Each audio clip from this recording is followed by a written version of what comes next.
Hello, welcome to the Tournament Center. As Rich said, it's BDM, BBD, and we are here to talk about another edition of our Modern Primer. We've been walking through the different decks that someone might take to a Modern event. Talk to us, Brian, about the Tron deck in general. What is the Tron deck, and what are you trying to do when you play a deck like this in Modern? Well, basically Tron is based around the Urza Tron lands, which are Urza's Tower, Power Plant, and Mine.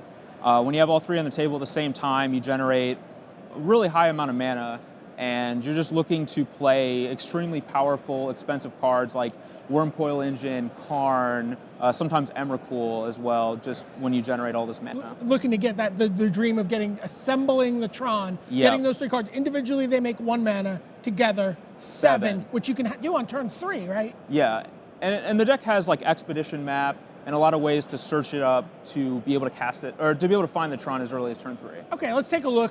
Let's walk through the game.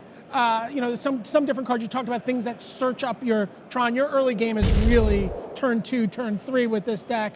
Cards like Expedition Map, which you play, you need 2 mana to sacrifice. Sylvan Scrying is a card you can play. Ancient Stirrings is a card you can play. Talk about how do you try to get through those early turns when people are attacking you with Goblin Guides and, firing off burn spells at your face? And generally, you're just trying to weather the storm at that point. Like, you're not really interacting too much early on, other than setting up your end game. So, you're hoping your opponent's not going to just kill you really, really fast, and give you time to assemble Tron and then play things that just invalidate their entire strategy. Right. And is the best of these, Expedition Map? Is that?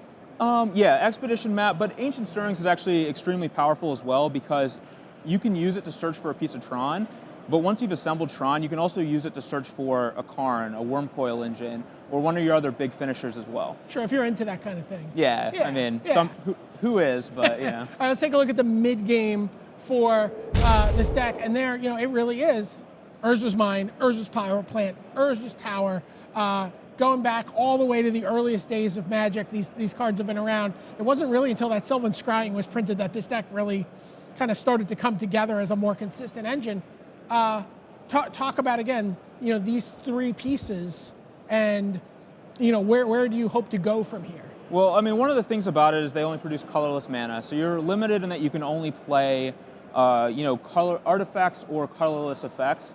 So one of the big things are cards like Oblivion Stone, or various like colorless sweeper effects, or like I said before, Wormcoil Engine and Karn. Against a lot of decks, a turn 3 Karn just beats their entire deck, or against the Abzan decks, a turn 3 Wormcoil Engine is going to really be hard for them to power through. And you're generally playing 4 of each of these, right? Absolutely. You absolutely want to just maximize your opportunities, right? But that's only 12 lands in your deck, so you have the opportunity to play other colors. You can play green, you can play blue, you can play. You can go in a lot of different directions. How important are cards like Chromatic Sphere and Chromatic Star to a deck like this? I mean, it really depends on the version of Tron. For the red-green Tron, those cards are extremely important, because they let you cast the Sylvan Scryings, the Ancient Stirrings and the like, because the red-green Tron deck only plays a very minimal amount of lands. It relies primarily just on the Tron itself. So you need to use those to use like the green mana to cast those cards to find other pieces of Tron. What's the ideal number of lands for a Tron deck?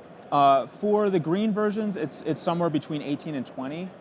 For some of the other versions, like there's blue or blue-white Tron, sometimes it's anywhere from like 23 to 26. Okay, something a little more traditional there. All right, let's take a look at the late game. So we have all this mana, we've searched it up, and Karn Liberated, Wormcoil Engine, Oblivion Stone, which you said is an 8 mana effect. Emrakul the Aeon's Torn. Any thought to something like an Ugin? I mean, people have talked about the fact that Ugin could go in here, even though it doesn't quite line up with that turn 3 Tron. Yeah, I mean, spoiler, I'm playing Ugin this weekend, so it is a very powerful card, and a lot of strategies, such as like Zoo or Boggles or anything that's just flooding the board with permanents, Ugin is just going to really destroy them.